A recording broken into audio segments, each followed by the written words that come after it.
The morning in Cedar Hollow began the same way it always did. Slow, quiet, and drenched in the warm glow of a reluctant sunrise. Thin mist clung to the ground like the last breath of night, refusing to let go, and the air smelled of damp earth and dew-kissed hay. The birds chirped faintly in the distance, hidden behind the rustling branches of old, weary trees that had witnessed more harvests than the town's memory could hold. Daniel Harper stood ankle-deep in the stubborn mud of his failing cornfield, hands on his hips, staring at the broken-down tractor that had chosen the worst possible time to give up.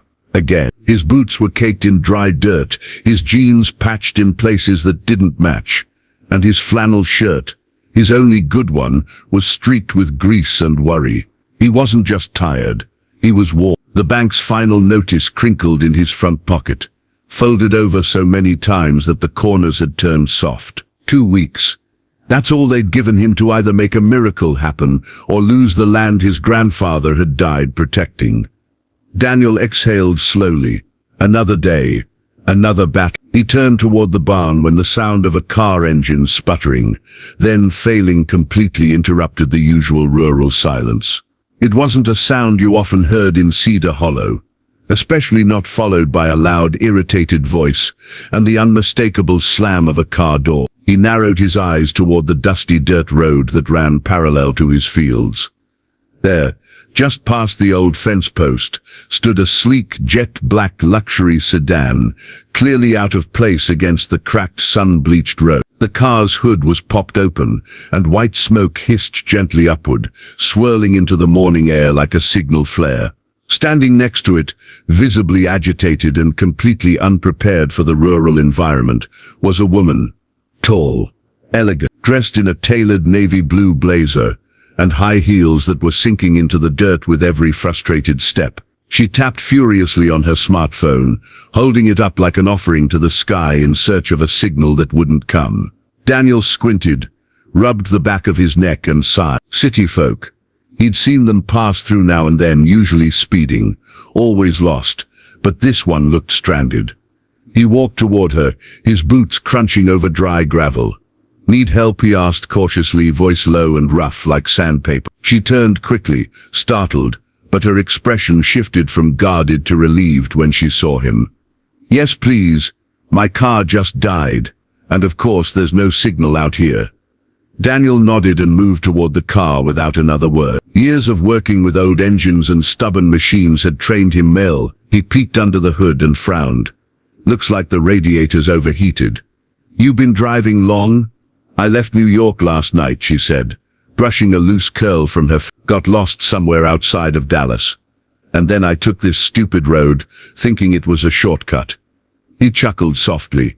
"Bad idea. These roads haven't been shortcuts since the 60s. Emma tried to laugh, but it came out as a... Daniel noticed her manicured hands trembling slightly and the expensive watch on her wrist glinting in the sun. She was polished like a magazine ad dropped into a dusty novel. "This might take a minute," he said, fetching his old pickup and some jumper cable. As he worked, she hovered nearby, clearly uncomfortable but trying to hide it. "You're good at this," she finally said, watching him with curiosity. "Fixing things is the only thing I've been good at lately," he muttered, tightening a clasp. Emma caught the sadness in his tone but didn't push. Instead, she looked around at the open fields, the broken tractor, the creaking barn, then back at Daniel. He was like the land itself, worn down but still standing, and she had no idea that stopping here would change both of their lives forever. After nearly an hour of tinkering, Daniel managed to cool the overheated radiator and jump-start the car with his rusty pickup. The engine finally roared back to life, coughing and stuttering like an old man catching his breath after a long nap. Emma clapped lightly, half in relief and half in surprise. "Wow, you really fixed it," she said, brushing dust off her blazer. Daniel shrugged. "Temporarily. You should still get it checked at a real garage once you hit the next town." She nodded, then looked around. "Is there any place nearby I can sit for a bit?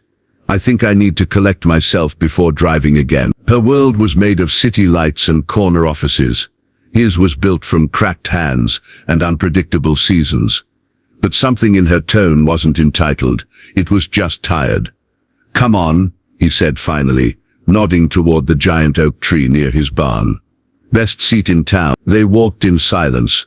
Her heels sank into the soft dirt, and she finally gave up and carried them, walking barefoot. Daniel noticed but didn't comment. He offered her a seat on a weathered wooden bench under the shade. It overlooked the sweeping stretch of farmland that once fed dozens of families. Now half of it lay fallow. He brought her a jar of cold water, the glass fogged and beaded with condensation. She accepted it with a quiet, "Thanks," then looked out over the horizon. "It's peaceful here," she said softly. "I don't remember the last time I heard silence like this." Daniel let out a dry laugh. "You'll get bored of it real quick if you stay." Emma tilted her head. "You don't like it here." "I love it," he said, gaze fixed on the rows of tired soil. "But love doesn't pay the bank." She turned to him. "What happened?" He hesitated. Then he told her about the droughts, the collapsing crop prices, the government subsidies that never came, and how big corporations bought out the surrounding farms, turning everything into concrete and warehouses. His voice was calm, almost too calm, like he'd told this story 100 times, and stopped expecting anyone to care. Emma listened, really listened. "That's horrible," she said quietly. Daniel shrugged again. "It's life. Out here we just patch the holes and keep walking." They sat for a while longer and something shifted. Two strangers from opposite ends of the world, finding common ground on a splintered bench under a tree. Then came the rain. It began with soft droplets, tapping gently on the dry soil, but within moments it grew heavier, turning into a proper downpour.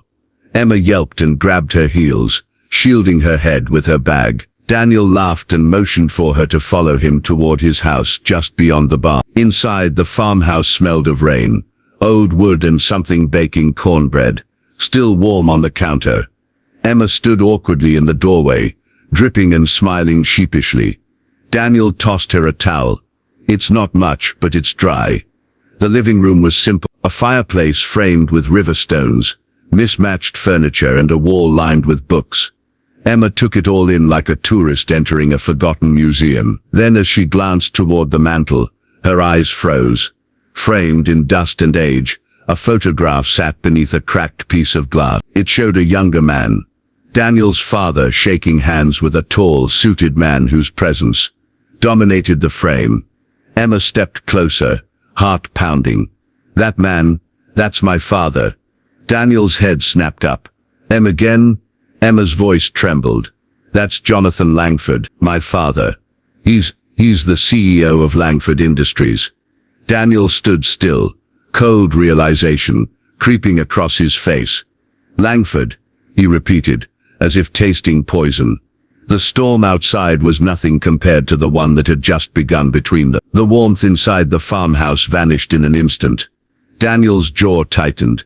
He stepped back from the fireplace, the towel falling from his shoulder onto the creaky wooden floor. "You're telling me," he said slowly, "you're Jonathan Langford's daughter?"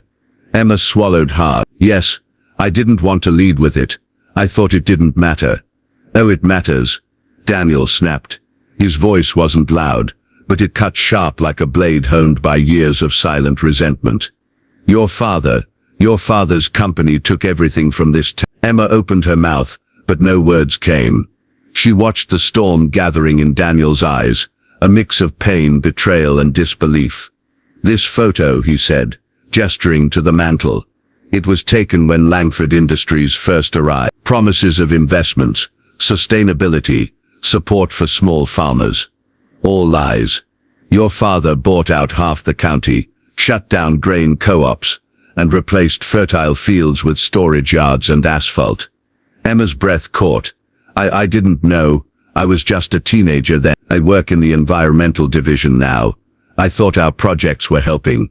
"Helping?" Daniel scoffed. "Do you know how many farmers packed up and left because of those projects? My dad tried to hold on. He fought until his heart gave out." Silence pressed down on the room, like the storm pressing on the roof. Emma sat down slowly on the couch, soaked, her heels discarded by the door. "I believe you, and I'm not defending him. But I'm not him. I didn't come here to hurt anyone. Daniel didn't answer. He stared out the rain-smeared window, jaw clenched, the weight of history on his shoulders. Finally, after a long pause, Emma whispered, "Tell me everything. The truth. All of it. Not just about your farm, but about this town. What really happened? Let me hear the side we never read in corporate reports." He turns, surprised by the sincerity in her voice. So he told her. They talked into the night, about the Langford takeover, the small dairy farms pushed out by corporate contracts, the crumbling grain silos, the school that closed, the local seed bank that was bulldozed. Emma took mental notes, her chest growing heavier with each detail. It wasn't just about land. It was about people, generations, and stories buried under corporate slogans. And Daniel saw something shift in her. She wasn't just shocked. She was furious.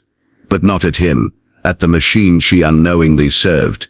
The rain stopped by morning. Dew clung to the fields like tiny diamonds. Emma didn't leave. Instead, she pulled out her laptop and started writing. Over the next few days, Daniel watched as she transformed, shed the polished city mask, and revealed a woman of grit and purpose. She met with locals, took photos, recorded interviews, and dug up old contracts. Every free moment she typed furiously, building a case against the very empire she came from. Daniel helped where he could, introducing her to other struggling farmers, and leading her through what was left of the county's heart. Within 3 weeks, Emma submitted a full report to the Langford board, backed by evidence, testimony and satellite imagery, showing irreversible damage done to the soil and local economy. She demanded restitution, reform and the reinstatement of sustainable farming programs, along with her resignation letter if the board refused. The media caught wind of it. Headlines read, "CEO's daughter exposes family empire's rural exploitation." And surprisingly, change began. Langford Industries launched a new rural initiative, granting land back to local farmers, investing in cooperative seed banks, and funding restoration efforts. Emma was offered leadership of the new division she'd helped force into existence. She accepted, but under one condition: operations would be headquartered in Cedar Hollow. As for Daniel, he got his land back free of debt, full of promise. But more than that, he gained a partner, not just in soil and strategy, but in spirit. Emma never drove that luxury car again. She traded it for a dusty pickup, a pair of work boots, and a future rooted not in concrete, but in hope. And the bench under the old oak tree, it now had a small brass plate, where the past met the future, and chose to grow.